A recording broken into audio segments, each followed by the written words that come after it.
Ini hidup kita, pilihan kita. Kalau dia nak tahu, dia tanya, kita terangkan kepada dia. But for those who don't care, why should you care for those people who don't care about you? Ya, betul. Why should you care? Ya. Kan? Dia pun tak kisah pada kau. Yang kau nak fikir kisah, apa dia nak cakap pasal aku? Why should you?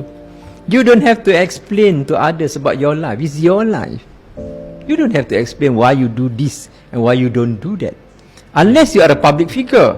Kalau kamu pemimpin, ya betul kamu kena terangkan. But if it's your life, why you need to explain everything that you do? If you think that this is right for you to do, right for you and your family, just do it. It's none of their business. Kan?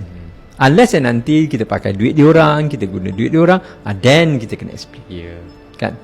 Tapi kalau dia pun tak care, why should you care for people who don't even care about you? Kalau you susah, did they come to help you? No. So anak muda jangan risau sangat benda tu. Buat hubungan dengan Allah. Macam pakcik cakap, bila kita ditimpa musibah, kembali pada Tuhan. Dari Tuhan dia datang. Semua ujian ini Allah bagi. Bila rasa tertekan, bila rasa tak tahu nak buat apa, minta pada Tuhan. Dia maha mendengar. Hanya cara Allah bagi tu bergantung kepada manusia sejauh dekat. Macam kita dengan orang pun. Kalau kita buat hubungan dengan manusia, kalau kita ni dekat dengan seseorang sangat close, bila kita minta dia akan bagi. Kan?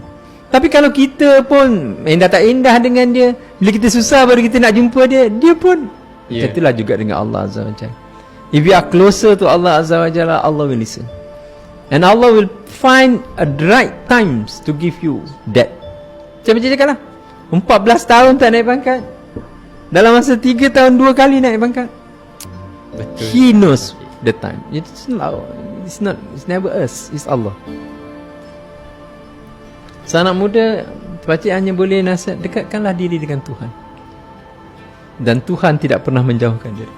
Dan kalau kita berpegang pada tali Allah Azza wa Jalla, that is the best.